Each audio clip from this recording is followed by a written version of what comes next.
We bring back on Billy Embody from On3. Remember, if you're getting your recruiting information, make sure to check out the newest kid on the block, on3.com.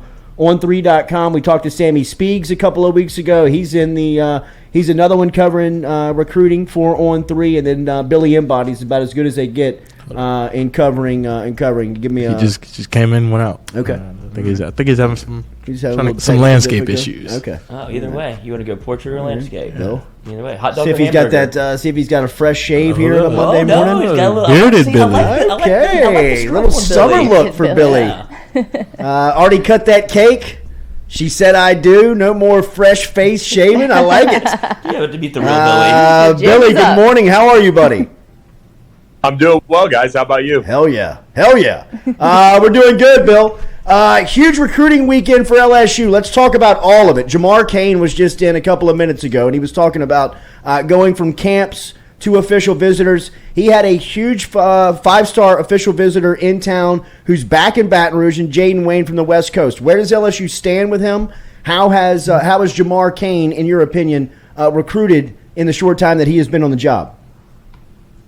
So Jamar Cain's been one of the most impressive guys as far as getting guys in across the country that he's prioritized from the get-go and keeping LSU right in the mix. And Jaden Wayne is one of those examples. I mean, he's going to be a prospect that I think could go on multiple different ways. I mean, he could stay out west and play at Oregon. A lot of people think he ends up at Oregon. Alabama and Georgia have been right there for him. And all these programs, including LSU, have had him on campus multiple times. I think LSU's in the mix for him. I do think he's going to be one of those guys that probably ends up elsewhere, though, from what I'm hearing. I do think they made headway with another impressive visitor in that group for Jamar Cain, though, in Josh Mickens and Darren Reed, two guys that are right on the cusp of five-star status for On3, and two of the best players in the country at their positions. Those two guys were also in town, and I do think they made some headway with them in particular. But Jaden Wayne is somebody I think right now probably ends up elsewhere. But he came away impressed, and if he's going to LSU, he's playing it really coy with me because all he talked about was the food. You bring up Josh Mickens. Mickens is from the Midwest. He's in Indianapolis, out of Indiana. But he's got Louisiana ties, correct? Yeah, actually, his mom, and he's had kind of a tough year, a very tough year. He lost his father in January, and so I think that kind of has changed the way he's handled his process, and he's had to take a lot of time and focus on his family, which is what you would expect, and it's just kind of, I think, changed the way everything was going to go for him overall. And so one thing is that his mom could potentially follow him, or obviously want to be a part of a lot of his time in college, trying to spend time with him and watch him play games. And so his mom does have a few friends here in Louisiana that are nearby that could, really kind of help just make it feel more at home for him. But I talked with Josh yesterday, and he said it was amazing. He loved it, and the people really made the place, stand out to him. So sounds like he's going to take his process out. He has a lot of family ties in North Carolina as well. They've been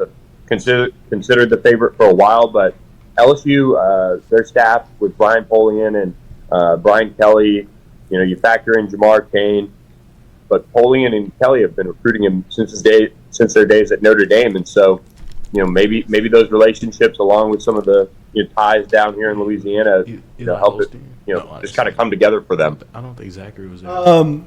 Billy, on Friday, LSU had a 7-on-7 tournament on campus. It seemed like anybody who was everybody was there. Everybody who was anybody. I don't know if Holstein was there, but I know Ricky Collins and Arch Manning was there. Did LSU take advantage? Did they maximize as many prospects being on campus as they had on Friday of being able to cover all the ground? Yeah, absolutely. The great thing that I think this staff has done is, despite the camps having to be usually right around the time that official visits would start, they've stacked the Friday part of the official visits with academic tours, getting, honestly, a late start to the day. They let the guys sleep in, let their families sleep in. They're actually allowed to fly pretty much everybody in on Thursday night, let them sleep in Baton Rouge, not have to worry about getting in and starting to visit right away. And then they go into academic tours, they do some photo shoots, and then they have dinner. And by that point, the staff's all done with camp. And so that allowed Brian Kelly and his staff really to get out and watch camp. They had the offensive lineman, defensive lineman camp as well that day. A lot of the skill guys come and work out with their coaches and do the 7-on-7. But Brian Kelly, Joe Sloan, they were watching Arch Manning and Ricky Collins and watched, numerous other prospects. Matt House was rolling around the golf cart with his kids. So it was pretty, it looked like they were around a lot and got to evaluate. Robert Steeples watched a lot of Jordan Matthews, who one of the top prospects in Baton Rouge and the state of Louisiana, and he added an offer from LSU, and they're now right in the mix. I think they definitely took advantage of it and really, I think, made it a good atmosphere for the guys to compete in and until the Lightning rolled in, Friday afternoon. How do you see last week this camp circuit going into LSU starting to stack any players? Do you see this moving towards any commitments? And if so, who do you see that could pop first? As far as who could pop first, that's an interesting one. I think a lot of these guys are taking visits and either going to decide in early July or taking their recruitments out kind of the distance. And I do think LSU has a chance to make a big splash on the 4th of July. It seems like a lot of their prospects that they've been recruiting have announcements right around that time. There's could be Jackson Howard, Christian Gray. There are multiple guys that they've been recruiting that are kind of circling that time after their official visits to go ahead and make their decisions. But as far as the in-state guys, Jordan Matthews, I think, is one they made an impression on with the offer. I spoke with him. He seems like he's, didn't really worry about it taking a while, so to speak. He knew that they wanted to see his speed, showed his speed.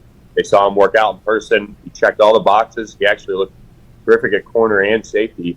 And so he got his offer, just like they kind of said he would if he performed. And so he was one that I think, I don't know about if he's ready to commit right away, but I do think he could be somebody that before his senior season makes a decision and decides to shut things down. I spoke with Tyree Adams as well. He's a really, really impressive prospect on the offensive line from St. Aug, and he is continuing to go through his process. He wants to take visits in the fall, but he was somebody that really spoke highly of LSU and getting to work with Brad Davis, and he is somebody I've had pegged for a minute now as far as LSU being in a really good spot to land. You mentioned Jawan Johnson from LCA, Lafayette Christian. He's a name that we've heard really pop on the scene here as of late. I know he was in town on Friday playing in the 7-on-7 tournament. Where does he stand? Where does he project, Billy? Yeah, he projects as a nickel. He's 2024, and so he actually focused completely on quarterback on Friday, which I was a little disappointed. I want to see just more of him at corner because he was really good at the camp, the skills camp the week prior when he earned the offer. But he was throwing some dimes for LCA. Honestly, kind of reminded me of watching John Trey Kirkland in high school. Just the way he projects was not necessarily at quarterback, but he was still able to make some really impressive throws, and honestly was right there with Ricky Collins, kind of behind in that next tier behind how Arch Manning performed at the 7-on-7 tournament with his just ability to make plays. I mean, he was really, really good at quarterback, but yeah, they see him at nickel, and he's got that quick twitch, he's got that speed. I think he's a prospect that could end up being honestly as good as a Kerry Vincent. I mean, I really do. I think he's really, really impressive with his ability to break on the ball, and he's just now starting to play corner. So as he gets to play some more of it in camps and maybe he sees a little bit of time on the field for LCA at that position, he'll be able to get more comfortable and just look even better. Anything to report on Arch Manning? I know he was in town on Friday. He went to Tuscaloosa over the weekend. Was Brian Kelly, Brian Poley, and Frank Wilson either? Any of them had a chance to relationship create on Friday? Yeah, I mean, the one thing about Arch, and from what I picked up, is look, they know it's a circus. I mean, it is as best as the family has tried to kind of keep it low key. They know everybody's attention is on Arch and his recruitment and what is he going to do? Where is he going to visit? Where is he going to go? And so I think the staff did a good job. And I watched a ton of Arch and a ton of Newman, just to even watch Will Randall and Ty Donaldson over there as well. And, they were consistent in watching him. Joe Sloan was either watching him or watching Ricky Collins, and popped around to a couple other games, but he's pretty much there all day between those two quarterbacks, bouncing back and forth. And if he wasn't there, Brian Polian was there. Garrett Nussmeier watched a lot of Arch Manning. Walker Howard did. I saw him after he got done with some tutoring earlier in the day. So they really had a good presence around watching Arch Manning, and they had a few staffers as well. Mike Denbrock was, of course, getting some time to watch him. So I think they paid attention to him a lot. I still get the sense he's not going to end up at LSU, but I know that they talk with him all the time. They're still recruiting him really hard. I believe they met with him that morning before 7-on-7 got going, and so they had a little bit of time to spend with him. But for the most part, I do think he ends up out of state right now. But what an impressive prospect. I mean, he was really, really, really good on Friday. Hashtag Ask Billy. Cordell Music asks, Billy, is there any other linebackers LSU's looking at other than Jaden Osbury and Tackett Curtis? Whit Weeks was an official visitor in town, and the name sounds familiar because it's the brother of Wes Weeks, LSU linebacker. So he was in town. He heads to Georgia next weekend, and the Dogs are really pushing for him. It'll be interesting to see if he ends up at LSU. I've heard really good things. You would think that they can reel him in. They've made, obviously, the family feel comfortable enough that they're sending Wes there to play. He transferred in from Virginia in the offseason. And Matt House, I will say this, I think Matt House is one of the most impressive guys to watch interact with the prospects on campus and coach them up. He just seems like really natural, really just a genuine guy. I mean, definitely a guy you want to have a beer with if we're talking about us, but not the prospect. And but just a really, really impressive guy in the film room too. That was something that I talked with Whit yesterday, and he said that they just watched a ton of film, and it seemed like they were really focused on just learning and getting him better and things like that, and just trying to be really genuine with how they recruit him and know that they don't have to maybe bring out the dog and pony show, but just be real with them, because West is already there telling them how it is, what's it like, and if he should be coming to LSU. And I do think LSU sits in a really good spot to land Whit Weeks. I think he's probably a little underrated by quite honestly, all of us in the rankings industry. So Whit Weeks is a big target at linebacker as well for LSU. Jay Chillin, hashtag Ask Billy. Billy, any news on Dante Moore coming out of the 7-on-7 tournament in Vegas over the weekend? Yeah, Dante Moore and Jaden Rashada were both out there at the overtime OT7 tournament in Las Vegas. I mean, Dante Moore, first of all, had a terrific weekend. But he did go in depth with us on his contenders and where things stand. LSU remains right in that mix, and depending on who you talk to, there's kind of varying levels of confidence in LSU's chances. LSU has really hung in there well with Dante Moore. He officially visited all the way back in I think what was it, March or April? I mean, it was a while ago. It was a lifetime ago in his recruitment, quite honestly. Notre Dame was thought to be the favorite. Now they're out. From what it seems like, Texas A&M has surged. Miami is still in there. Oregon. But LSU is really hung around well, and a lot of people think that they're right there for him. He goes to Texas A&M this coming weekend, and then he goes to the Elite 11 finals. I think LSU's trying to get him back on campus. If not, maybe they get him back on campus in late July. But it's one of those recruitments between him and Rashada that a lot of people feel can go multiple ways. But we got the sense, being around him from our national guys in Vegas this weekend, that LSU's firmly in the mix for Dante Moore, and that's a good thing, because it's been a while since they've had him on campus, and they've just continued to chip away and keep recruiting him and hope it pays off in the end. Do they take two quarterbacks, or they just want one in this class? I think they take one. Yeah. I would be surprised, barring two of the four transferring out from the program that are already on campus. I would say they take one this cycle. It looked like it was a big week in movement on Shelton Sampson last week. What can you tell us from the nation's top wide receiver and the Baton Rouge native right here at Catholic High School? Yeah, Shelton Sampson was on campus watching the skills camp, and then came back for an unofficial visit, and then quickly left for his Florida State official visit. So he's packed in quite the last week or so on the recruiting front. And I think LSU sits in a really good spot to land him, and we've been hearing that a while. We think Texas A&M is probably the main challenger here.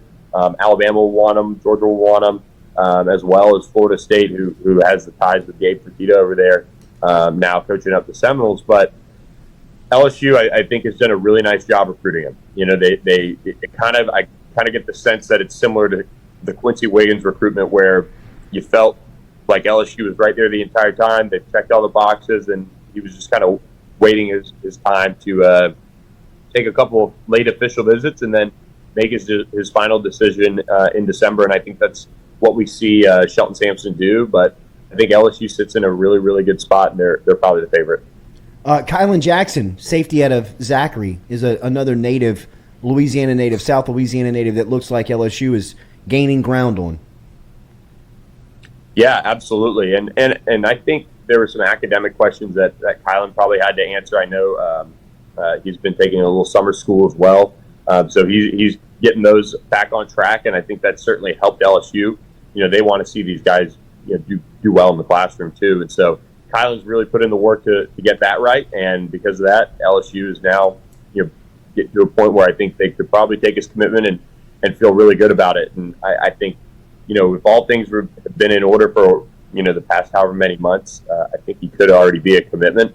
There are a few programs out there that are certainly, you know, not letting off the gas pedal with him, but LSU sits in a really good spot to keep him at home, and both him and Shelton were out at that skills camp and both wearing LSU gear, which, you know, if you're on the Gear Watch train, that's a positive. But yeah, LSU's doing a really good job recruiting Kylan Jackson. I think they sit in a great spot. What's next on LSU's campus as far as camps go? Don't they have an invitation only or an elite camp coming up? Yep, elite camp is Thursday and Friday. They'll have two a morning and an afternoon session on Thursday, and then go in the morning on Friday and get in another big official visit weekend. You know, this whole weekend, Jackson Howard is coming into town. If I could quickly kind of pull up the visit list. He's a top 100 prospect, the number one prospect in Minnesota, and somebody that LSU wants badly. Jaylen Brown, a five-star wide receiver out of Miami, is coming to town, and LSU's kind of right there for him. They'll also have Jaden Chapman, a top 100 prospect on the offensive line in town. They'll have a lot of offensive linemen: Wilkin Formby, Kelton Smith, and Marky Anderson. So an offensive-heavy weekend for the most part. Coming up for LSU with a lot of impressive prospects at the campus. Not only for elite camp, we expect a lot of elite Louisiana prospects to hit campus, but also a big weekend for official visits as well. The number one player on the board in 2024 is IMG Academy defensive back Desmondrix. He looks like he is in love with LSU. You had a one-on-one with him here pretty recent about his time unofficially in Baton Rouge. Where do things stand with him, and how do you think this thing shakes out? I think early on, this is probably an LSU-Alabama battle. Both schools have had him on campus. I mean, for LSU, it's a huge position of need. And, you know, Alabama, you know, the last couple of years especially has recruited that position, you know, how they have for a while. But LSU hasn't gotten the Derek Stingley, the Eli Ricks, the last couple of years in a way. So they need this guy badly to come step in right away, solidify the corner spot, and you know, go be a first-round draft pick, be a top 10 pick. He's the number one overall player in the country on the On3 consensus. He's top 2 on every single rankings service. So that just speaks to the overall prospect he is, because it's really hard to do to get the rankings industry to agree that much on one player. And you know, for Desmondrix, he's certainly that. And just getting a chance to see him in person at the skill. Well, he was on campus with the offensive line camp, but getting a chance to see him in person, physically looks ready to go right now. I mean, if I was him, I would reclassify and just start my college football, but it doesn't seem like he's going to do that just yet. This is Eli's younger brother, correct? No. Oh, he's not. No relation. No, he is from Virginia. Wow. Billy, thank you as always for the information and the time, man. Keep it up. We'll touch base soon. Anytime, guys. Thanks for having me. All right, there he is, Billy Embody, checking in from On3 Recruiting this morning. On3.com is where you can follow recruiting as far as it's concerned. And remember that conversation brought to you our friends over at Barker Brothers.